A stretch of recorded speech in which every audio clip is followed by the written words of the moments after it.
The smell of burnt grease and recycled air filled the diner as Lily Cooper wiped down another table. She had been working at Ruby's diner for 3 years now, serving food to aliens she could barely pronounce the names of. The place sat in the middle of Crossroads Haven, a massive trading station where ships from every corner of the galaxy stopped to refuel and resupply. Tonight was busier than usual. A cargo fleet had just docked and the crews were hungry. Lily moved between tables with practiced ease, balancing plates of food that ranged from normal-looking sandwiches to bowls of writhing purple things that some species considered a delicacy. Her apron pockets were stuffed with order pads, pens, and the usual collection of tips in various galactic currencies. She barely noticed the wait anymore. Around midnight, things finally slowed down. The last customers filtered out, leaving behind dirty dishes and the low hum of the ventilation system. Lily started clearing tables, her back aching from hours on her feet. That was when she felt it. A strange warmth against her hip, coming from her apron pocket, not the normal warmth of coins or her datapad. This was different, alive. She froze mid-step, one hand reaching slowly toward her pocket. The warmth pulsed gently, and she could swear she felt movement. Something was in there. Something that had not been there an hour ago. Her heart hammered as she glanced around the empty diner. Ruby, the owner, was in the back office counting receipts. Ren, the Torgashi mechanic who helped with repairs, had gone home an hour ago. Lily walked quickly to the storage room and locked the door behind her. Her hands shook as she reached into her apron pocket. Her fingers touched something small and warm and scaly. She pulled her hand back immediately, then forced herself to look. 3 tiny creatures clung to the fabric of her pocket. They were no bigger than her thumb, with translucent wings folded against their backs and scales that shimmered between blue and gold in the dim light. Their eyes were closed, and their chests rose and fell with soft, rhythmic breaths. Tiny wisps of smoke curled from their nostrils with each exhale. Lily knew exactly what they were. Everyone in the galaxy knew what they were, even though no one had seen one in over 200 years. Dragonlings, the species that had gone extinct when their homeworld shattered in a cosmic collision. She had learned about them in school, seen pictures in historical databases, read about how beautiful and rare they had been, and now 3 of them were sleeping in her apron pocket. Her mind raced. This was impossible. Dragonlings were gone, dead, wiped out completely, yet here they were, breathing softly against old fabric stained with coffee and sauce. She reached out carefully and touched one with a single finger. Its scales were warm, almost hot, and the creature made a tiny sound like a kitten purring. Lily pulled out her datapad with shaking hands and searched the public archives. The information was sparse. Dragonlings had been small, empathic creatures that bonded with other species. They fed on emotion as much as food, thriving in the presence of beings who cared for them. They had been valuable. Extremely valuable. So valuable that poachers and collectors had hunted them relentlessly. When their world died, everyone assumed the last of them had died with it. But someone had been wrong. Or someone had been lying. The storage room door rattled.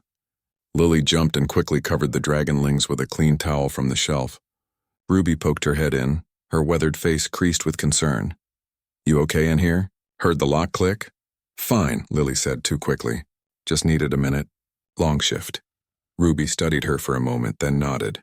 "Get home." "You look exhausted." Lily waited until Ruby left before carefully transferring the dragonlings to a small box lined with more towels. They stirred but did not wake, their tiny bodies curling together for warmth. She tucked the box into her bag and left the diner, her mind spinning with impossible questions. How did they get into her pocket? Where did they come from? Were there more of them? And most importantly, what was she supposed to do now? The walk back to her tiny apartment felt longer than usual. Every shadow seemed threatening. Every passerby might be someone looking for what she carried. Lily knew enough about galactic law to understand the situation. Dragonling DNA was priceless. Genetic material from an extinct species could be worth more than some planets. If anyone found out she had living specimens, she would be buried under corporate lawyers, government agents, and criminals who would do anything to possess them. Inside her apartment, Lily set the box on her bed and opened it carefully. The dragonlings were awake now, their eyes wide and luminous in the dark. They looked at her with an intelligence that made her chest tight. One of them crawled forward on unsteady legs and pressed its tiny head against her hand. The touch sent a wave of emotion through her. Fear, confusion, and desperate hope that was not entirely her own. They were reaching out to her, trying to communicate the only way they knew how. Lily sat down heavily on the bed, these three tiny creatures looking up at her like she was their entire world. Maybe she was. If they really were the last Dragonlings in existence, then their survival depended on what she did next. She could report them to the authorities. She could try to sell them. She could pretend she never found them, or she could protect them. The choice should have been harder. It should have taken days of careful thought and planning.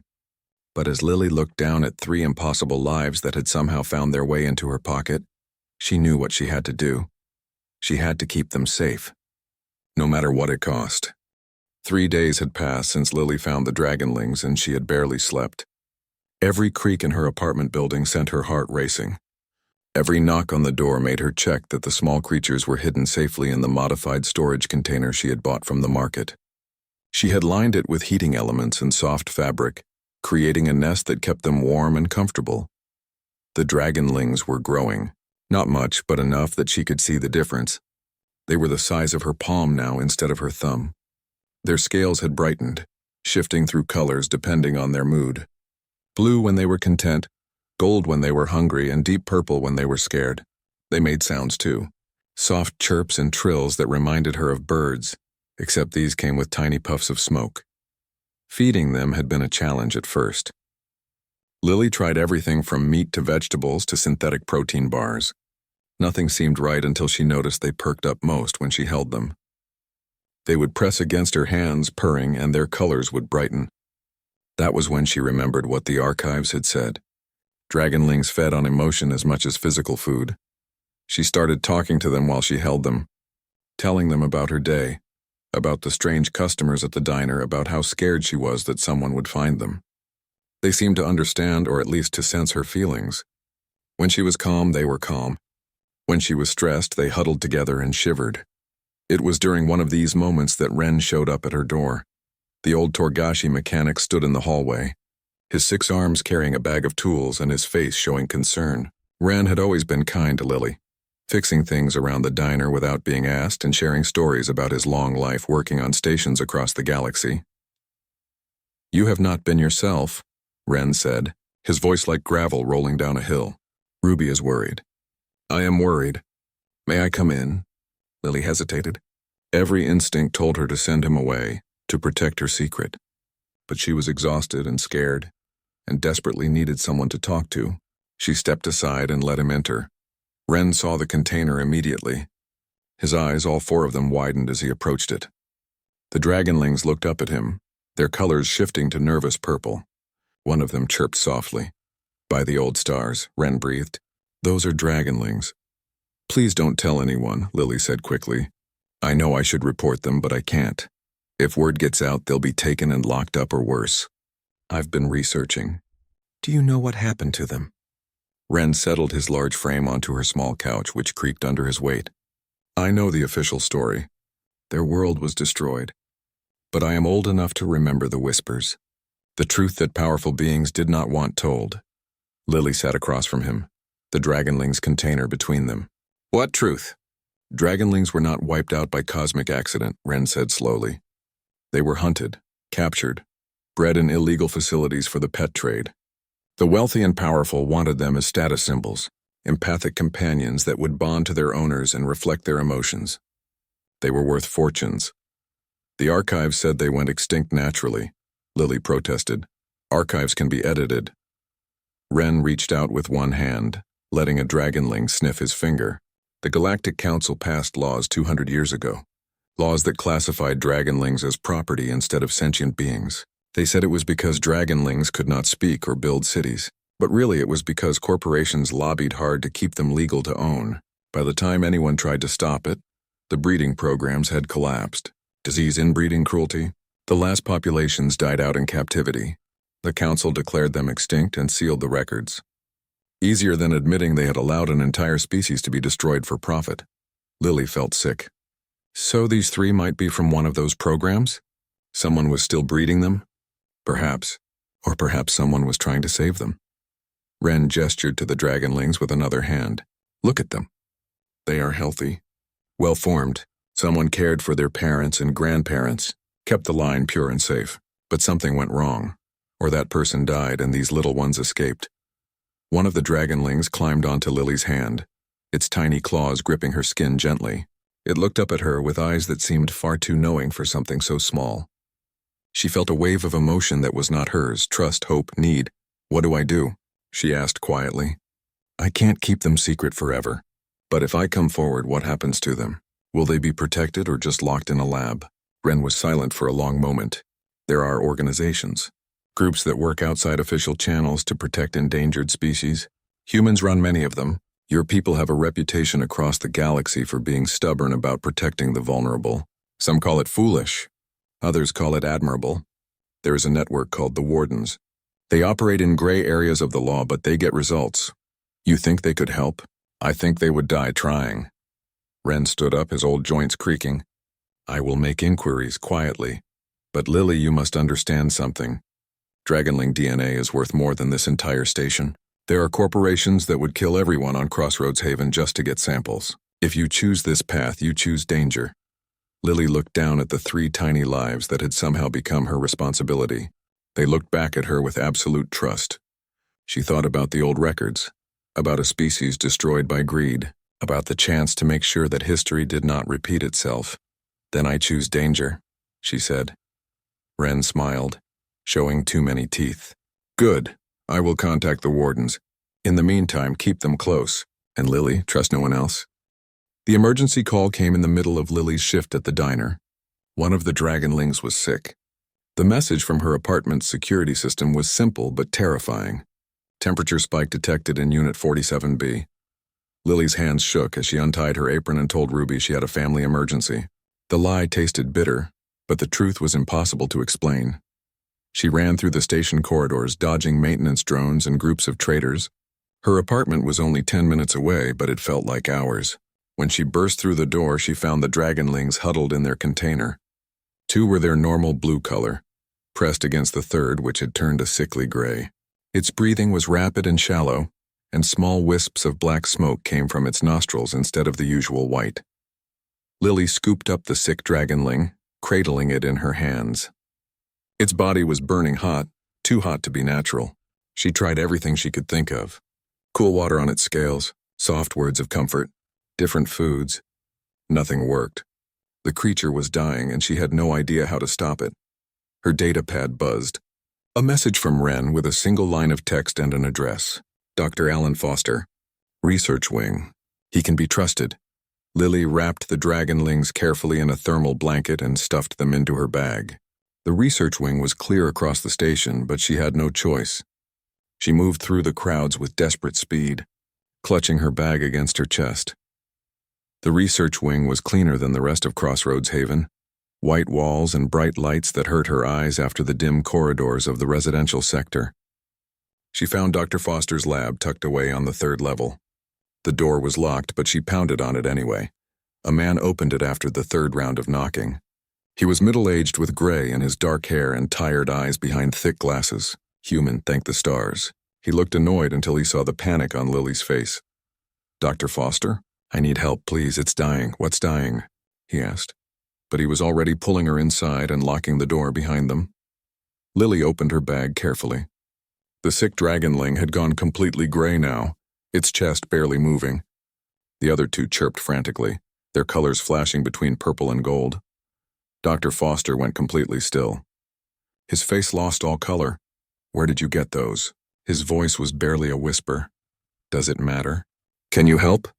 Foster snapped into motion, clearing a space on his lab table and pulling out scanning equipment. "Put them down. Gently. Yes, just like that." His hands moved with practiced efficiency, running scanners over the sick Dragonling while checking readouts on his screen. "This is impossible. These shouldn't exist. How long have you had them?" "A week, please. Can you save it?" "I don't know. I've never treated a Dragonling. No one has in 2 centuries. Foster grabbed vials from a cabinet, mixing solutions with steady hands despite the shock written across his face. "The readings are strange. Its core temperature is off the charts, but that might be normal. Or it might be fever. I can't tell without baseline data that doesn't exist anymore. He injected something into the Dragonling. It twitched, and for a horrible moment Lily thought she had killed it by bringing it here. Then it chirped. A weak sound, but a sound. Its color shifted from gray to pale blue. It's working, Foster breathed. Whatever this is, it's stabilizing. He looked at Lily with a mixture of awe and fear. Where did you really get these? I found them. In my apron pocket at work. I don't know how they got there or where they came from. Foster ran more scans while the Dragonling's breathing slowly returned to normal. The other two had climbed onto Lily's shoulders, pressing against her neck and purring softly. Their warmth was comforting despite everything. This is remarkable, Foster said, studying his readouts. Look at this. The sick one's vital signs are improving rapidly now, but not because of the medicine I gave it. That was just a broad-spectrum stabilizer. Something else is helping it recover. What? You, Foster pointed at her. Or more specifically, your emotional state. When you came in, you were panicked and the Dragonling was crashing. Now you're calming down and so is it. Watch. He pulled up a graph showing two lines that mirrored each other almost perfectly. One was the Dragonling's heart rate. The other was Lily's. They're connected to me. Bonded is the better word. Dragonlings are empathic creatures. They don't just sense emotions, they synchronize with them, especially with beings they trust. Foster sat down heavily. The old records mentioned this, but I thought it was exaggeration. Dragonlings were said to thrive with species that had strong emotional ranges, species that felt deeply and expressed openly. Like humans? Exactly like humans. Most modern galactic species have dampened their emotional responses through genetic modification or cultural evolution. Efficiency over feeling. Humans never did that. You're still messy and emotional and irrational by galactic standards. He smiled slightly. These Dragonlings are thriving because you're human. Your emotional authenticity is keeping them alive. Lily looked down at the Dragonling in her hands. Its color had returned to normal blue, and it was looking up at her with clear eyes. So what does this mean? Foster's smile faded. It means you might be the only reason they survived this long. It also means they're even more valuable than I thought, not just as genetic specimens, but as proof that Dragonlings can still bond with other species. If the wrong people find out about this. He trailed off, the implications hanging heavy in the air. Wren said you could be trusted. Wren was right. I won't tell anyone. But Lily, keeping them secret won't be possible much longer. Biological scans run constantly through the station's systems. Eventually, someone will notice anomalies. When that happens, you need to be ready. The woman in the expensive suit walked into Ruby's diner like she owned it. Everything about her screamed corporate power, from her perfectly styled hair to the way she dismissed the menu Ruby offered. She was Navarian, tall and angular with skin that shimmered like oil on water. Her eyes were cold as deep space. Lily was wiping down tables when the woman sat in her section. She plastered on her customer service smile and approached with a data pad ready to take an order. What can I get you? Information. The woman's voice was smooth and dangerous. My name is Cress. I represent Helix Biosystems. We've detected unusual genetic signatures on this station, signatures that match extinct species from our databases. I'm authorized to pay substantial rewards for information leading to the source. Lily's heart stopped, but years of dealing with difficult customers kept her face neutral. Sounds like something for station security, not a waitress. Station security is already investigating. I'm pursuing private channels. Cress pulled out a data chip and placed it on the table. That chip contains authorization for 10,000 galactic credits. Yours just for information. 20,000 if the information leads to recovery of specimens. 50,000 if you can provide physical samples. The numbers were staggering. 50,000 credits could buy Lily a ship of her own. Could set her up for life anywhere in the galaxy. She looked at the chip sitting on the table between them. I don't know anything about extinct species, Lily said carefully. Most days I can barely keep track of which foods might poison which customers. Cress smiled without warmth. Of course. But if you hear anything, please contact me. She stood and walked out, leaving the data chip behind. Lily stared at it for a long moment before shoving it in her pocket and rushing to the storage room. Her hands shook as she pulled out her communicator and called Wren. They know, she said as soon as he answered. Some corporate agent is here asking questions. Helix Biosystems. Wren's curse came through in his native language, which Lily didn't understand, but the meaning was clear. Helix is one of the worst. They strip mine planets for genetic material. If they're involved, you have hours at best before this becomes very dangerous. I've made contact with the wardens. They can extract you, but not immediately. Can you hide? Where? This station isn't that big. The lower levels. Old maintenance sections. I'll send you coordinates. Take the Dragonlings and go now. Lily ended the call and told Ruby she was sick. The lie was getting easier, which bothered her more than it should. She ran back to her apartment, her mind racing. The Dragonlings sensed her panic immediately. All three had turned purple and were making distressed chirping sounds. We have to go, she told them, packing quickly. Food, water, blankets, and the thermal container. I'm sorry. I know you don't understand, but bad people are looking for you. One of the Dragonlings climbed up her arm and pressed its head against her cheek. The gesture was so trusting it made her want to cry. Instead, she grabbed her bag and headed for the door. The coordinates Ren sent led to an old service elevator near the waste recycling center. Nobody used this part of the station if they could avoid it. The elevator groaned as it descended, and Lily held her breath until the doors opened on a level she had never seen before. The lower maintenance sections were dark and cramped. Pipes ran along the ceiling, dripping condensation. The air smelled like rust and old machinery. Ren was waiting by a junction box, his multiple arms working on something with wires and tools. This way, he said, leading her deeper into the maze of corridors. I've disabled the sensors in this section. You should be safe here for a few hours while the wardens arrange transport. They reached a small room that might have been a break area for maintenance workers decades ago. A table, some chairs, and an old locker that barely closed. Ren set up a portable heater and made sure the Dragonlings were comfortable. There's something else, Ren said quietly. The sensors picked up more than just your 3 Dragonlings. There are other signatures. Somewhere in these lower levels. Lily stared at him. More Dragonlings? How many? At least a dozen? Maybe more. The readings are scattered across 3 different sections. Someone's been breeding them down here. Or protecting them. These levels are mostly forgotten. A good place to hide if you wanted to keep something secret for a long time. One of Lily's Dragonlings suddenly lifted its head and chirped. The sound was different this time. Not distress or hunger, more like a call. The other 2 joined in, their voices creating a strange harmony. Then from somewhere in the darkness beyond their small room, an answer came. More chirps. Distant but clear. They're calling to each other. Foster's voice came from behind them. The doctor had followed them down, his bag of medical supplies over his shoulder. Dragonlings are social creatures. If there are more down here, your 3 can sense them. The chirping grew louder. Lily followed the sound with Ren and Foster close behind. The Dragonlings in her bag were practically vibrating with excitement, their colors flashing between gold and bright blue. The corridor opened into a larger space, some kind of old storage area. And there, in the center, was a sight that made Lily's breath catch. A makeshift habitat constructed from old equipment and thermal blankets. Inside were 12 more Dragonlings, ranging from thumb-size to nearly the size of a house cat. They looked up as Lily approached, their eyes reflecting the light from her flashlight. Behind them was a body, an old Kelteran, one of the long-lived species, dead for weeks by the look of it, lying peacefully on a makeshift bed. This person was protecting them, Foster said softly, probably for decades. They must have rescued breeding stock when the extinction was declared and hid them here, cared for them in secret. And now they're alone, Lily whispered. Ren checked his datapad and cursed again. Security teams are moving through the upper levels. Helix must have gotten permission to conduct a search. We need to move. All of the Dragonlings now. Lily looked at 15 tiny lives depending on her, 15 creatures that represented an entire species supposedly lost to history. The weight of it should have crushed her. Instead, she felt something else rising in her chest. Not fear, determination.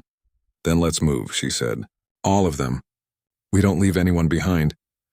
Getting 15 Dragonlings through the lower levels and back to a safe location proved nearly impossible. The larger ones could glide short distances, but the smaller ones needed to be carried. Lily stuffed as many as she could safely fit into her bag and thermal container, while Ren and Foster improvised carriers from equipment they found in the storage area. The sound of boots echoing through metal corridors sent them scrambling into side passages. Security teams were sweeping through the lower levels now, their scanner lights cutting through the darkness. Lily pressed herself against a wall, holding her breath while 3 guards passed within meters of their hiding spot. The Dragonlings stayed silent as if they understood the danger. They made it back to the service elevator, but Ren stopped them before they could enter. The elevator systems are monitored. If we go up, they'll know exactly where we are. Then what do we do? Lily asked, exhaustion making her voice sharp. We can't stay down here forever. Foster pulled out his data pad, fingers flying across the screen. Give me a minute. I can create a false signal. Make it look like the biosignatures are moving toward the docking bays while we actually go somewhere else. Where else is there? The diner, Ren said suddenly. Ruby's. It's public enough that they won't expect it and private enough that we can secure it. Ruby will help if I ask her. You're sure? Ren's many eyes fixed on her. Ruby lost her daughter to corporate raiders 30 years ago. Mining accident that wasn't an accident. She's no friend to companies like Helix. Foster finished his work on the data pad. Done. The false signal should buy us 20 minutes. Maybe 30. Let's move. They took maintenance tunnels that Ren seemed to know by heart, emerging finally in the alley behind the diner. Ruby was waiting at the back door, her weathered face grim. She took one look at what they were carrying and nodded. Inside. Quick. The diner was closed, which meant they had the whole space to themselves. Ruby locked the doors and pulled down the metal shutters over the windows. Lily set the Dragonlings on a table, and they immediately huddled together, seeking warmth and comfort. The larger ones spread their wings protectively over the smaller ones. So this is what all the fuss is about, Ruby said, approaching slowly. A Dragonling sniffed her hand and chirped. She smiled, her whole face transforming. Beautiful little things. Worth more than the whole station, I'd bet. That's the problem, Foster said. He was monitoring station communications on his datapad. Helix has locked down the docking bays. They're searching every ship that tries to leave. The wardens can't get in to extract us. Then we're trapped, Lily said flatly. No. Ruby moved to the diner's computer terminal. We're giving them something they can't ignore. What are you doing? Making a call. Ruby's fingers moved across the controls. You've been trying to hide these creatures because you're scared of what will happen if people find out. But maybe hiding is the wrong strategy. Maybe it's time the whole galaxy knew the truth. Before anyone could stop her, Ruby activated the diner's communication array. It was designed to broadcast advertisements and daily specials to nearby ships and station sectors. But with a few modifications, it could reach much farther. What are you broadcasting? Foster asked, alarmed. Everything. Ruby aimed a camera at the table where the Dragonlings sat. Every person on this station is about to see what Helix is really hunting. And every ship within range is going to receive the same message. Lily stepped in front of the camera without thinking. The Dragonlings climbed onto her shoulders and arms, their scales shimmering in the lights. She looked directly into the lens and spoke. My name is Lily Cooper. I'm a waitress. A week ago, I found 3 Dragonlings. Everyone told me they were extinct. That they died out 200 years ago when their world was destroyed. But that's not the whole truth. They were hunted, captured, bred in secret for profit, and when that became too hard to hide, the powerful people who allowed it declared them extinct and buried the evidence. One of the Dragonlings chirped and nuzzled her cheek. The gesture was so innocent, so trusting that Lily felt tears sting her eyes. I'm not a scientist or a politician. I don't have money or power, but I have these 15 lives depending on me, and I'm asking a question that should never need asking. What kind of civilization chooses profit over protecting the defenseless? What kind of people see something beautiful and rare and think first about how much it's worth instead of whether it deserves to live? She paused, letting the Dragonlings be seen clearly. Their scales caught the light, shifting through blues and golds. They looked like living jewels, but more than that, they looked alive. Aware. Worthy of existing. Helix Biosystems is on this station right now. They want these Dragonlings for genetic material. For research. For profit. They've locked down the docking bays and they're hunting through every corridor. And maybe they'll win. Maybe they'll take these creatures and I'll never see them again. But before that happens, I want everyone to know. I want the whole galaxy to see what we're really talking about when we talk about extinct species and genetic resources and corporate assets. Another Dragonling spread its wings and trilled. The sound was hauntingly beautiful. We're talking about lives, about beings that feel and trust and need protection. About whether we're the kind of people who step up when something vulnerable needs defending, or whether we're the kind who look away because it's easier or more profitable. Lily picked up the smallest Dragonling, cradling it in her palms. I'm human. My people have been part of the galactic community for less than a century. We don't have the most advanced technology or the biggest fleets, but we remember something that maybe others forgot. Protecting those who can't protect themselves isn't weakness. It's what civilization is supposed to mean. She looked directly into the camera. To everyone watching this, to every human ship in range, these Dragonlings need sanctuary. They need protection, and I'm asking for help, because I can't do this alone. Ruby cut the broadcast. The diner fell silent except for the soft chirping of the Dragonlings. Foster stared at his datapad, his face pale. It's gone viral. Every human network is picking it up. Social feeds, news channels, military communications. It's everywhere. Did it work? Lily asked. The answer came as the sound of ships entering the station's space. Dozens of them, their transponders identifying them as human vessels. The human fleet didn't ask permission to dock. They simply did it, overwhelming station security through sheer numbers. Within an hour, Crossroads Haven was surrounded by ships bearing flags from Earth, Mars, the Belt colonies, and dozens of human settlements scattered across explored space.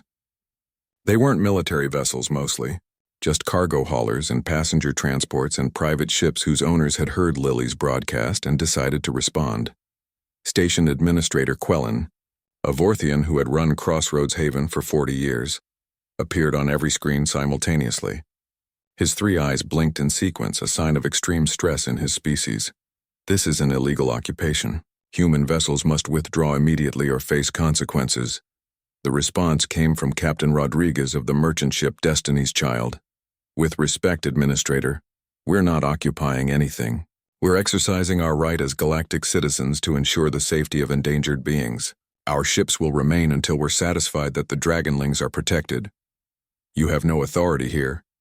Then call the Galactic Council. We'll wait. In the diner, Lily watched the standoff unfold on Ruby's screens. More ships were arriving every hour. Not just human anymore. 4 Theon vessels, Kelteran science ships, even a few Torgashi mining rigs whose crews had decided the humans had a point. The trickle was becoming a flood. Foster was on 3 different communication channels at once, coordinating with xenobiologists across the galaxy who wanted to help.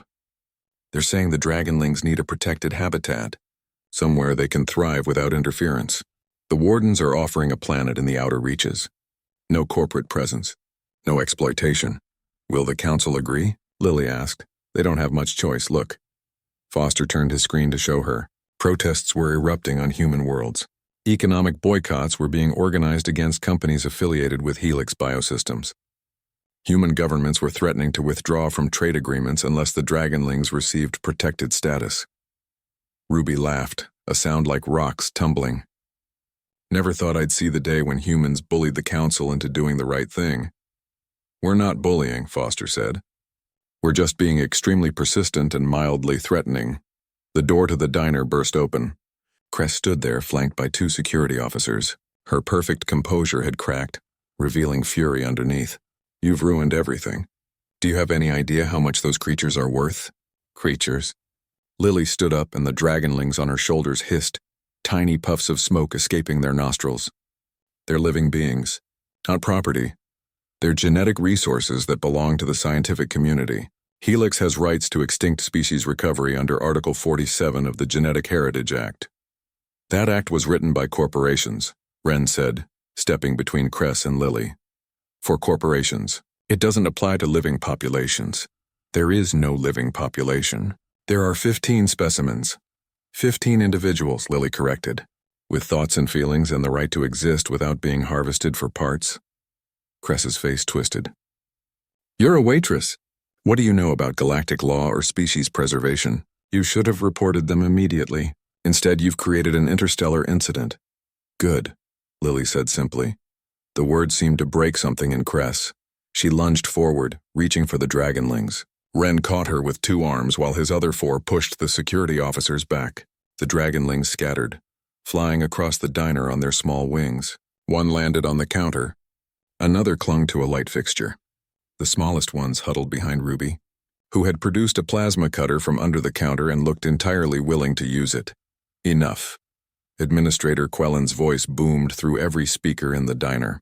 Helix representatives are ordered to stand down immediately. The Galactic Council has issued an emergency ruling. All Dragonlings on Crossroads Haven are hereby granted provisional protected status pending formal review. Cress went very still. What? You heard correctly. The council was given a choice between granting protection or facing a complete human boycott of galactic trade routes. They chose the economically sensible option. Quellen actually sounded amused. I suggest you leave this station, Cress. Your company's credentials have been suspended pending investigation into Article 47 violations. The security officers escorted Cress out. She went quietly, but the look she gave Lily promised this wasn't over. Lily didn't care. She was too busy coaxing the Dragonlings down from their hiding spots, checking each one to make sure they weren't hurt. Over the next week, Crossroads Haven transformed into something like a carnival. Xenobiologists arrived to study the Dragonlings under strict ethical guidelines. The wardens set up a sanctuary on a planet called Haven's Rest, named specifically for this purpose. Human volunteers poured in, offering to help establish the habitat. Foster ran genetic tests that confirmed the Dragonlings were healthy and genetically diverse enough to rebuild their population with careful management. It'll take generations, he told Lily, but it's possible. They can come back from extinction. Because of 15 survivors. Because of one human who decided they mattered. The day came for the Dragonlings to leave for their new home. Lily stood in the docking bay, holding the three who had started everything. They had grown over the weeks. Not much, but enough that they no longer fit in her pockets. Their scales shone brilliant blue, the color of contentment. I'll visit, she promised them, as often as I can. And there will be other humans there. Foster is coming. So are 50 volunteers who want to help. One of the Dragonlings chirped and pressed its head against her hand. The emotion that flowed through the touch was complex. Gratitude, affection, and something that might have been understanding. They knew she had saved them. They also knew she couldn't stay with them forever. The transport ship was human-designed, modified for comfort rather than efficiency. Inside, the Dragonlings would have warm nests and plenty of space. The other 12 were already aboard, along with the team that would care for them during the journey. Lily placed her three carefully in their travel container. They looked back at her and she felt the bond between them like a physical thing. Be safe, grow strong. Remember that there are people out there who will always protect you. The ship departed and Lily watched until it disappeared into the darkness of space. Ren stood beside her along with Ruby and Foster. Around them, dozens of humans and aliens had gathered, all of them having played some part in the rescue. You did something impossible, Foster said quietly. You saved an entire species.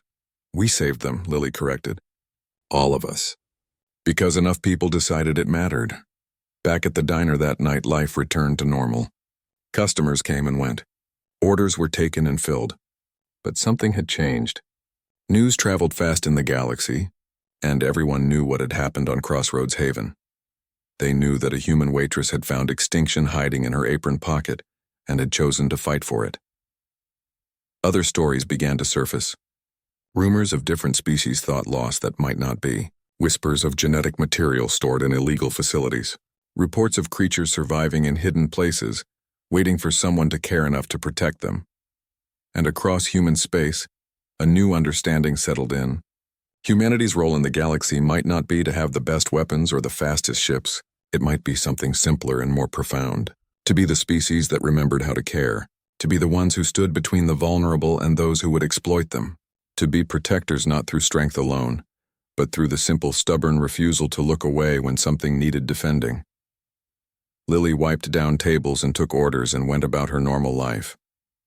But in her pocket, she carried a small hologram of 3 Dragonlings spreading their wings for the first time in open sky. A reminder that sometimes the most important thing a person can do is choose to care when it would be easier not to. And in that choice, change the galaxy.